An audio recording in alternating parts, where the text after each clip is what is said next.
The boardroom fell silent as I slid the folder across the polished table. Effective immediately, Horizon Marketing is under new ownership. My sister Madeline's smirk froze as she opened it.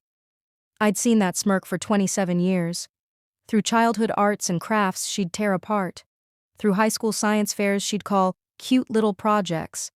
Through college when she told everyone my tech degree was just playing with computers. Her perfectly manicured fingers trembled slightly as she flipped through the acquisition papers. I watched her face transform in slow motion, confusion as she saw the purchase amount, recognition as she found the parent company name, and finally, beautiful horror as she reached the signature page with my name. "This is impossible," she whispered, her voice suddenly small in the room where she'd dominated for years. "Actually," I replied, taking my seat at the head of the table where our father used to sit, "it's just business. You spend 15 years hearing you're worthless, then in one moment, you become the one thing your tormentor can't afford to lose.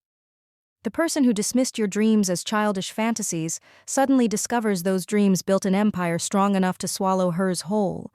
What would you do if you became your bully's boss? If the sister who laughed at your dreams suddenly needed your signature on her paycheck? Would you fire her immediately? Or would you savor the sweet satisfaction of watching her realize just how badly she underestimated you? The first memory I have of Madeline deliberately humiliating me happened when I was 10 and she was 8. I'd spent weeks coding a simple game on our family's clunky desktop computer, a basic animation where you could make a stick figure jump over obstacles. "Dad! Mom! Look what I made!" I called them into the study, bursting with pride at my creation. Before either could respond, Madeline rolled her eyes dramatically. "It's just a jumping stick. Bobby's 5-year-old brother could do that." "Let's see, Alexandra," my father said, adjusting his glasses as he leaned toward the screen. I clicked through the program, explaining how I'd figured out the code from a library book. "That's," he began, and for a moment I thought he might be impressed. "Boring," Madeline interrupted. "Can we have dessert now?" My father chuckled, patting Madeline's head. "Computers are tools, not careers, Alexandra. Good to know how they work, but let's not get carried away." My mother simply smiled tightly and mentioned something about ice cream in the freezer. By middle school, Madeline had perfected her technique. During my 8th grade science fair, I'd built a program that analyzed weather patterns. The judges were genuinely interested, asking questions about my methodology. Then Madeline appeared with her group of friends. "My sister thinks she's going to be the next Bill Gates," she announced loudly enough for neighboring booths to hear. "But really, she just doesn't know how to talk to actual people, so she talks to machines instead." The judges' expressions shifted from interest to awkward sympathy.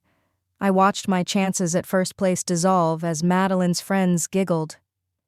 "Your sister has enthusiasm," one judge said kindly before moving on. That night at dinner, my father asked Madeline about her social studies project on local government, ignoring my science fair completely. High school brought new opportunities for Madeline's ridicule. When I was 16, I developed a simple inventory management system for my father's marketing agency. It tracked office supplies, marketing materials, and client gifts more efficiently than their paper method. "Dad, I think this could really help streamline things at the office," I explained during a family dinner. "Alexandra built another little computer thing," my father announced to my aunt and uncle who were visiting. "Always tinkering this one." "It's actually a comprehensive inventory," I started. "It's actually boring, everyone," Madeline cut in. "No one wants to hear about inventory management at dinner, Alex. God." My uncle laughed uncomfortably. My mother offered more potatoes. The conversation shifted to Madeline's selection as junior class president. "Have you noticed how bullies always choose an audience? How they need witnesses to truly enjoy your humiliation?" Madeline never mocked me when we were alone. Her barbs were always perfectly timed for maximum witnesses, family gatherings, school events, dinner parties. The pattern continued through college. During Thanksgiving break my freshman year at MIT, Madeline, home from Ohio State, waited until our extended family arrived before asking about my classes. When I excitedly mentioned my advanced algorithms course, she smiled sweetly. Alex is taking classes where they teach you how to… What is it again?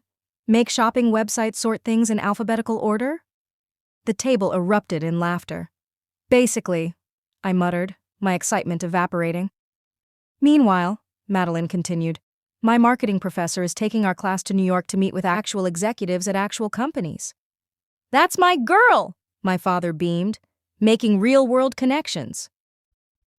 By graduation, I'd learned to share nothing meaningful during family events. But that didn't stop Madeline. At my MIT graduation party, which she somehow managed to make about her recent promotion at our father's company, she cornered me with a group of my parents' friends. Alex got a job offer from some startup no one's heard of, she announced. What's it called again? Neural something? Neural Edge, I said quietly. They're doing groundbreaking work in marketing analytics. Cute? They're going to analyze if people click on cat pictures more than dog pictures? She laughed, and the adults joined in. Meanwhile, Dad's putting me in charge of the Peterson account next month. 7 figures. Neural Edge is developing AI that predicts consumer behavior patterns. I tried explaining. We're revolutionizing how… Alex thinks computers can sell better than people, Madeline interrupted, touching one friend's arm conspiratorially. I keep telling her that business is about relationships, not algorithms, but you know how these tech types are, more comfortable with code than conversation. My parents nodded along, my father adding, Alexandra's always been different that way. Different. Their polite word for lesser, for not quite right, for disappointment. The worst part wasn't the mockery itself, but how each instance reinforced that I was somehow failing by not being more like Madeline, by choosing a path they couldn't or wouldn't understand. My MIT graduation should have been a triumph. 4 years of relentless work, a degree from one of the world's top technology programs, and a job offer from a promising AI startup. Instead, it became the moment I finally understood my place in the right family hierarchy. My parents had rented a private room at Costello's, Boston's old-money Italian restaurant where business deals were sealed over $200 bottles of wine. The guest list included extended family, my father's business associates, and Madeline's sorority sisters who happened to be in town. My only friend present was my roommate Zoe, who looked increasingly uncomfortable as the evening progressed.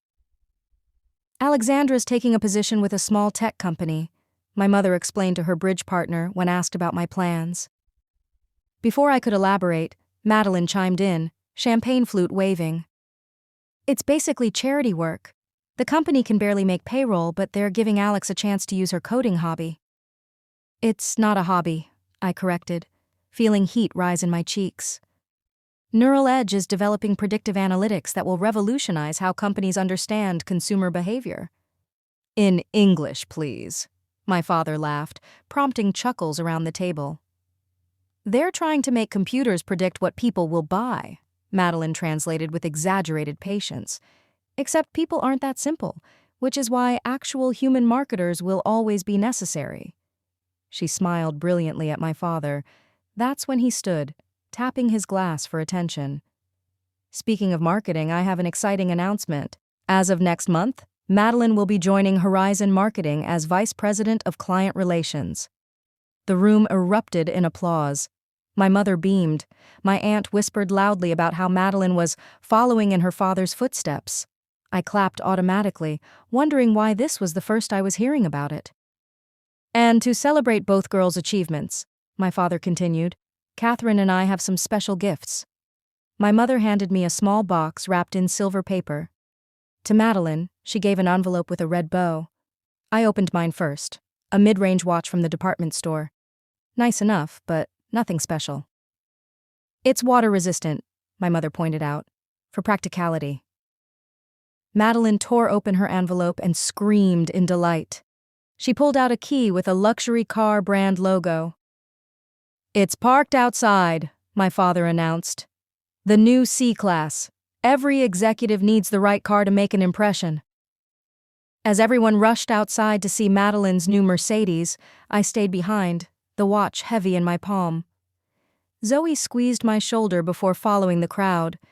In the sudden quiet, I heard my uncle and father by the bar, not realizing I was still there. "Quite a difference in gifts," my uncle remarked. "Well, different achievements, different rewards," my father replied. "Besides, Alexandra's salary will barely cover rent. The startup offered her equity instead of proper compensation, classic tech bubble scheme. She's the family charity case until she comes to her senses and joins the real business world." She's the family charity case. 5 words that crystallized 22 years of being the disappointing daughter. Not because I'd failed, I'd excelled by any objective measure, but because I'd excelled at something they'd decided in advance wasn't valuable. When the party returned, gushing about Madeline's new car, I smiled and nodded at appropriate intervals. But something had shifted inside me. A door closing, a decision made. I would never again measure my worth by their standards, never again explain my passion or defend my choices, never again seek validation from people who had already decided not to give it. On the cab ride back to my apartment, I removed the watch and tucked it into my purse. I never wore it once. When did you realize some people will never see your value no matter what you achieve? That moment when it hits you, they're not missing your worth because you haven't proven it. They're missing it because they've chosen not to look for it at all. Family dynamics like these leave scars that last a lifetime, invisible to others but always tender to the touch. If you've survived similar treatment where your achievements were dismissed while someone else was celebrated, double tap that like button right now. Share in the comments the moment you realized your worth wasn't determined by someone else's opinion. That pivotal point where you stopped seeking approval from those who never planned to give it. Your story could be exactly what someone else needs to hear as they struggle to break free from the same pattern. And subscribe, because what happened next in my journey changed everything. After graduation, I made a strategic decision. I would attend exactly 1 family event per quarter, just enough to avoid concerned phone calls, not enough to subject myself to constant comparison. When I did appear, I offered minimal information about my work, deflecting questions with vague generalities. "How's the computer job?" my father would ask. "Fine, busy. How's the Peterson account?" I'd reply, redirecting to Madeline's territory. This approach initially puzzled them. They were used to me desperately seeking their approval, but they quickly adjusted to my new reticence. Conversations flowed around me rather than through me. I became a spectator at my own family gatherings, observing the dynamics I'd been trapped in for decades. Meanwhile, I poured everything into Neural Edge. My first year there was brutal. 16-hour days, ramen dinners at midnight, code reviews that lasted until dawn. We were building something revolutionary, an AI system that could predict consumer behavior patterns with unprecedented accuracy. Our breakthrough came 15 months in. I'd developed an algorithm that identified subtle correlations between seemingly unrelated consumer choices, connections human analysts consistently missed. When someone who buys organic coffee is 72% more likely to purchase luxury skincare within 3 months, that's marketing gold. This could reshape the entire industry, I told our CEO, showing him the results of our first major test case. We presented to potential investors the following week. Most were skeptical. "Machines can't understand human desires better than humans," one venture capitalist declared. "This is theoretical, not practical." Another added, "Traditional focus groups and market research have worked for decades. Why fix what isn't broken?" Only one investor, Elaine Chen from Nexus Ventures, saw what we saw. "This isn't just incremental improvement," she said after our presentation. "This is paradigm shifting." She invested $2 million for a 15% stake, valuing our struggling startup at over $13 million overnight. From my limited social media checks, Madeline's career appeared to be soaring. Her Instagram showcased client dinners at Michelin-starred restaurants, marketing award ceremonies where she gave speeches, and business trips to London and Tokyo. Each post garnered hundreds of comments praising her success and style. Her personal brand was flawless. "Your sister's really making waves in the industry," my mother mentioned during a rare phone call. She was featured in Marketing Monthly's 30 Under 30 list. "That's great," I replied, while staring at code that would eventually revolutionize that very industry. 3 years after joining Neural Edge, our valuation had climbed to $180 million. My initial equity stake, once worth barely enough for a security deposit on my apartment, now represented millions in paper value. But outside our industry, we were still relatively unknown, exactly as I preferred it. Then came the CompTech conference in Chicago, where I was scheduled to give a presentation on our latest analytics platform. After my talk, a silver-haired man approached me at the reception. "Fascinating presentation, Ms. Wright," he said, extending his hand. "Martin Blackwell, Blackwell Consulting." The name was familiar. "You work with traditional marketing agencies, right?" "Indeed, helping them navigate the digital transition, though many are resistant." He lowered his voice. "Including, I believe, your family's firm." I kept my expression neutral. "My family's firm? Horizon Marketing? Robert Wright is your father, isn't he? The resemblance is striking." When I nodded cautiously, he continued. "I approached them 6 months ago about modernizing their analytics approach. Your sister, the VP there, practically laughed me out of the room, said their human touch methodology couldn't be improved by, quote, soulless algorithms." I smiled tightly. "That sounds like Madeline." "Between us," Martin added, glancing around before continuing, "they might not have a choice much longer. Word in the industry is they've lost 3 major accounts this year. Their approach is becoming outdated, and clients know it." "I wasn't aware," I said truthfully. My family never discussed business troubles with me. Most aren't. They project success beautifully, but they're hemorrhaging clients to digitally integrated agencies. Without adaptation, I'd give them 2 years, maximum. That night in my hotel room, I couldn't sleep. I kept thinking about Horizon, the company my grandfather had built, my father had grown, and Madeline was now helping run into the ground through sheer arrogance. The same arrogance she'd directed at me our entire lives. I opened my laptop and began researching Horizon's public financial disclosures. The picture was worse than Martin had suggested. Their revenue had declined 23% year over year. They'd quietly laid off 15% of their staff. Their outdated approach to marketing, the same human intuition over data philosophy that led my family to dismiss my career, was failing in the digital age. And suddenly, like a line of code solving itself in my mind, I saw the opportunity. Neural Edge's technology was exactly what Horizon needed to survive. Technology created by the daughter they'd dismissed as worthless. I closed my laptop, a plan forming that would change everything. What feels better, loud revenge or quiet success? What if you could have both? What if you could build something so valuable that the very people who mocked your dreams would need it to save themselves, without even knowing you were behind it?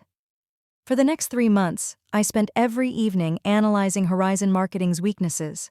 Their client contracts, accessible through SEC filings, revealed dangerous over-reliance on 3 major accounts that provided 62% of their revenue. Their outdated website boasted about human intuition, but said nothing about data analytics, the very thing modern clients were demanding.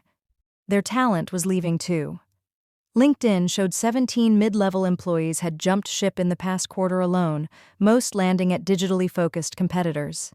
The exodus was accelerating. Most revealing was their recent bank loan, $1.8 million with their office building as collateral.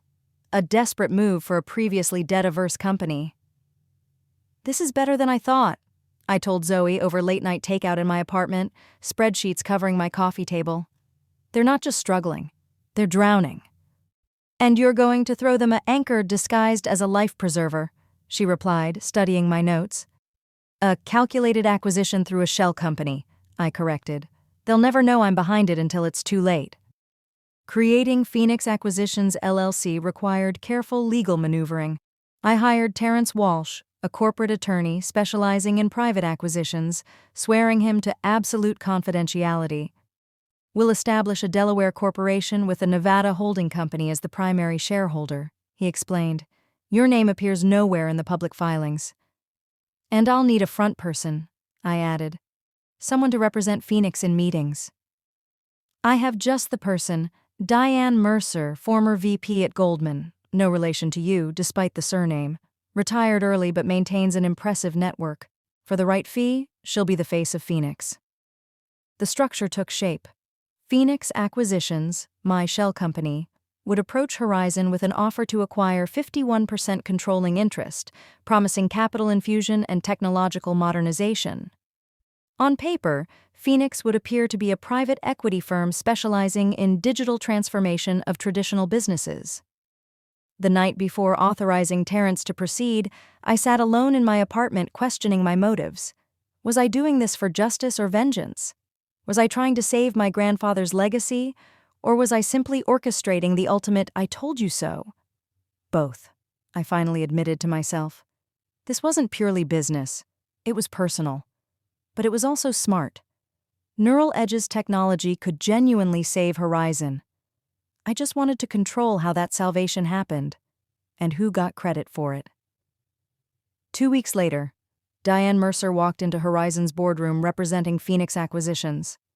My father and sister, along with their executive team, heard the initial offer. $5.8 million for 51% ownership, with guarantees of technological modernization and staff retention. We appreciate your interest, my father responded, according to Diane's report. But Horizon is a family business. We're not interested in outside control. Madeline was more direct. We don't need saving. We're navigating a temporary market adjustment. Exactly as I'd predicted. Pride before practicality. Diane followed my instructions perfectly. I understand. Perhaps we approached prematurely. Should circumstances change, our offer remains open for 30 days. Then she walked away, taking the lifeline with her. For 3 weeks, I monitored Horizon's situation through industry contacts. Their third-largest client announced they were exploring other agency relationships. Their CFO resigned unexpectedly. Their loan entered technical default when they missed performance benchmarks. 26 days after our initial offer, Horizon's board reached out to Phoenix Acquisitions. "We've reconsidered your proposal," my father's email to Diane read. "However, we'd require certain adjustments to terms." This was the moment I'd been waiting for. I instructed Diane to reduce our offer by 15% and demand 65% ownership instead of 51%. "They've become more desperate, not less," I explained. "We need to reflect that reality." When Diane delivered these terms, my father balked. "This is predatory," he argued. "Your initial offer was already opportunistic." "The situation has deteriorated," Diane replied calmly. "This offer expires in 48 hours. Then she walked away again. 12 hours before the deadline, they accepted our revised terms. The family that had never seen my value had just sold me controlling interest in their company, and they had no idea. Have you ever walked away from something you desperately wanted, knowing they'd come crawling back with a better offer? That exquisite tension of appearing indifferent while your heart races with anticipation? Sometimes calculated risk isn't about taking the leap. It's about having the discipline to step back and let desperation do the work for you. The acquisition of Horizon Marketing closed with clinical precision. Phoenix Acquisitions transferred $493 million to Horizon's accounts, $3.2 million for operating capital, and $173 million directly to shareholders. My father received $112 million for his controlling shares, while Madeline's smaller equity stake earned her $214,000. Money from my success now lined their pockets, though they remained oblivious to this irony. The transaction included a critical clause. Phoenix would remain a silent partner for 90 days, allowing business continuity while the transition plan developed. This was standard enough in acquisitions that no one questioned it. For Phoenix Acquisitions, Diane Mercer signed the paperwork. For Horizon, my father and sister added their signatures directly below mine, though mine was buried beneath layers of corporate entities. "This agreement gives us breathing room," my father told the executive team, according to my sources inside the company. "We maintain operational control while gaining the capital to stabilize." Madeline was more triumphant. In an internal email to staff that someone helpfully forwarded to me, she wrote, "I've secured our future through careful negotiation.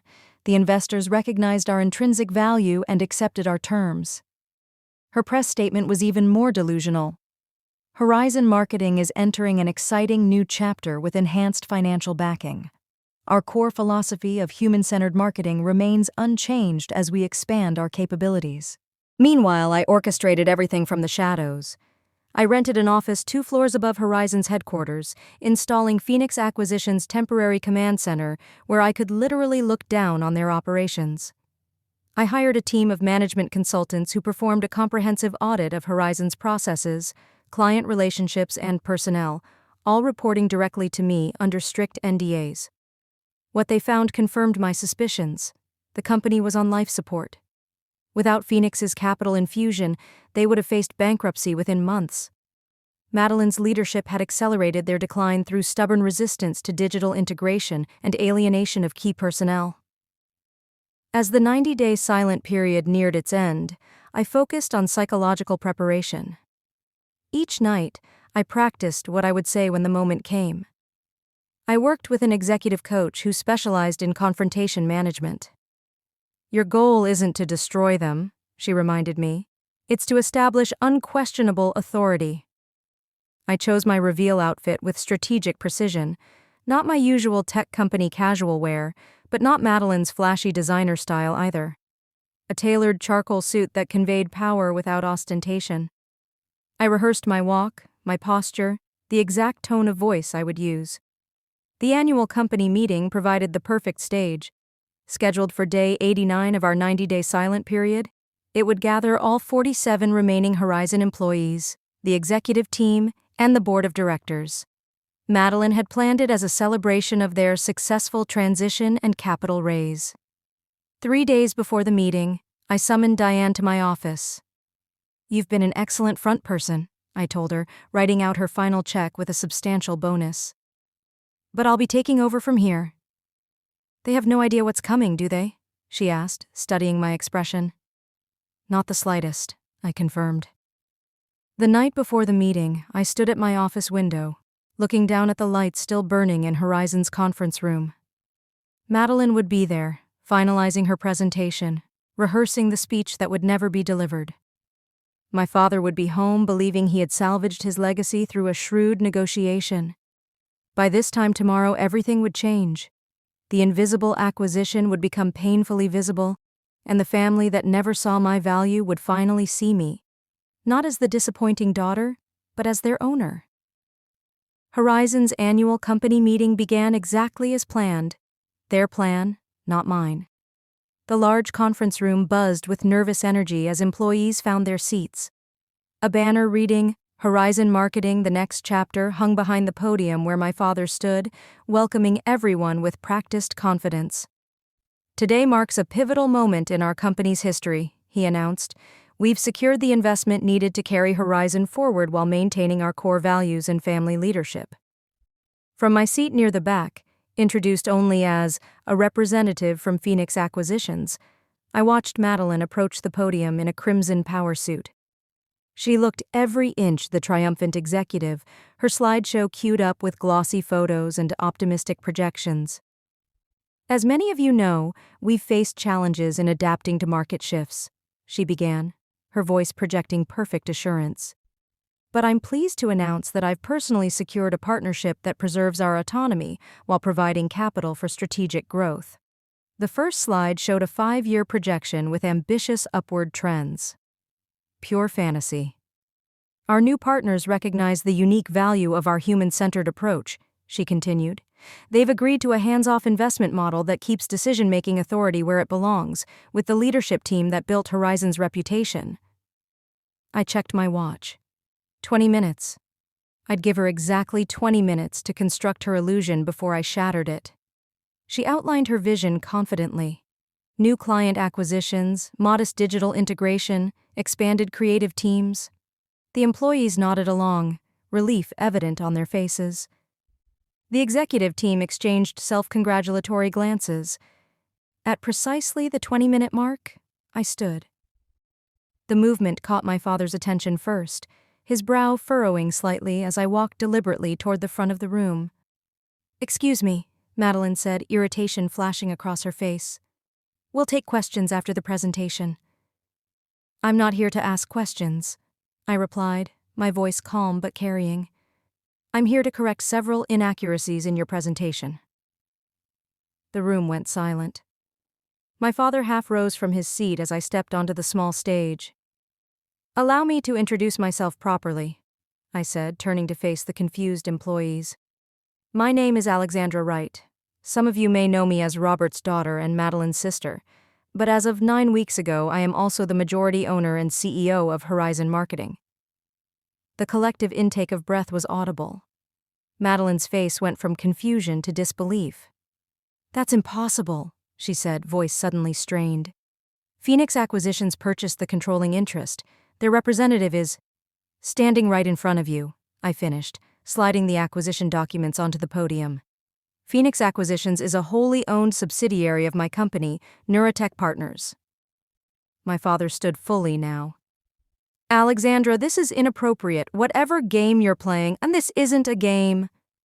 I connected my laptop to the projector, replacing Madeline's fantasy projections with the actual financial analysis. These are Horizon's true numbers. The company has lost 42% of its market value in 3 years under current leadership. Without immediate implementation of advanced analytics and digital integration, Horizon will be insolvent within 8 months.